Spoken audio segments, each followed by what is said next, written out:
అధికారులు ఒకరి పేరు మీద మరొకరికి క్రాప్ లోన్ ఇప్పించిన ఘటన భూపాలపల్లి జిల్లా రేగొండ ప్రాథమిక సహకార సంఘంలో చోటు చేసుకుంది.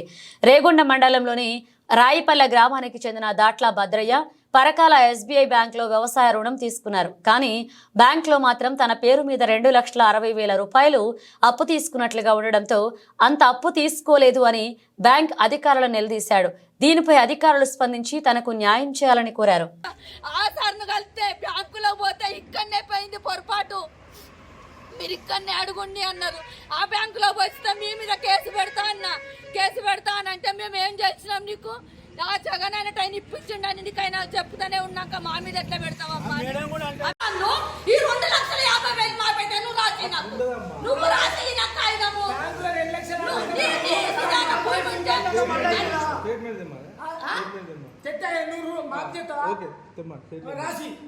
నువ్వు స్టేట్మెంట్ సురేష్ అంటే చెప్తాడు. ఎట్లా తీసుకున్నాడు ఈ దాంట్లో భద్రయ్య కొడుకు చెప్పాడు మొత్తం స్టేట్మెంట్ అంతా టీసీ బ్యాంక్ కాడికి వచ్చి తెప్పించుడు. దీన్ని ఎట్లా మార్చిండు? ఇక్కడ ఇంకో ఆయన పేరు మంగళేనే తుమ్ల సరే కూడా చెప్తాడు ఈయన సంగతి. ఇదే విషయంలో మాట్లాడతాడే వాళ్ళకి సెట్ చేసింది. ఈయన సెట్ చేసిండు మొత్తం. అప్పటి వాళ్ళకి ఇంకా పెద్ద పైసలు ఇవ్వాలి. వీళ్ళు మీకు లోను రుణమాఫీ అయిపోయిన సందర్భంలో ఒక పిటిషన్ పెట్టింది.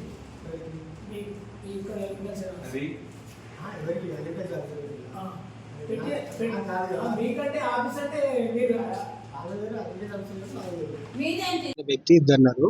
ఒక అతనికి మన దగ్గర లోన్ ఉంది కాబట్టి అతని అకౌంట్కు జమ అయింది. రుణమాఫీ జమ అయినందుకు ఆయనకి ఇచ్చడం జరిగింది. ఈ వ్యక్తికి మన దగ్గర సొసైటీలో ఎలాంటి అప్పు లేదు. కాకపోతే ఆధార్ మిస్టేక్ వల్ల అది జరిగింది. దాన్ని సరి చేస్తాం. దాట్ల భద్రయ్య అని మాది రాయపల్లె రేవణ మండలంలో. నాకు ఎస్బీఐలో బ్యాంకులో అప్పు ఉన్నది. డిసిసి బ్యాంకులో నా ఖాతా ఆధార్ కార్డు పెట్టి ఈ జగను పెద్దంపల్లె భద్రయ్య సన్నాపు రాజయ్య గారు ఆయనకు పైసలు ముగ్గురాకం కలిసి ఈయన జగన్ను ఆ భద్రయ్య కలిసి నా ఆధార్ కార్డు పెట్టుకొని ఆయన పైసలు ఇప్పించాడు. ఆధార్ కార్డు నంబర్ పెట్టి పాన్ కార్డు మీద ఆధార్ కార్డు లేకుండా పాన్ కార్డు మీద పైసలు ఇస్తానని ఆయన ఫోన్ చేసి పిలిపించుకొని ఈయన పైసలు తీసుకొని జగన్ పైసలు తీసుకొని లంచం తీసుకొని ఆయన పైసలు ఇప్పించాడు 95,000. నాకు న్యాయం చేయాలి. నా రుణమాఫీ ఎట్లా అవుతుంది? అది లేదు. నా ఆధార్ కార్డు లింక్ చేసినాక నాకు రుణమాఫీ ఎట్లా అవుతుంది? అయినప్పుడు నా మీదనే చూస్తుంది. ఇప్పుడు 4 నెలల కానిచెల్లి తిరుగుతున్నాం. 8వ నెలల మేము వచ్చి జగన్ చెప్పినాం కూడా, ఏడ్చుకుంటే చెప్పినాక కూడా మా మాట వినకుండా ఆయన రుణమాఫీ అయిన వల్ల కథ మళ్ళీ ఆయన పిలిపించుకొని మళ్ళీ పైసలు ఇప్పించాడు. పైసలు తీసుకొని అయినా కానీ మాకేం లేదు. మోసం చేస్తే వీళ్ళకి ఏమత్తది? మా అకౌంట్ పైసలు తీసి పెద్దంపల్లిలోనికి వేసిన వాడు సుధా చెప్పిండు నాకు జగన్ అన్నట్టు అయినా ఇప్పించిండు. అమ్మ నాది ఆధార్ కార్డు లింకులు ఉన్నది అని అంటే వస్తా పాన్ కార్డు తెచ్చుకో ఇప్పిస్తా అని అన్నాడు. ఇప్పించిండు అని అంచుతా ఆ పెద్దంపల్లి సుధా చెప్పిండు మాతోని.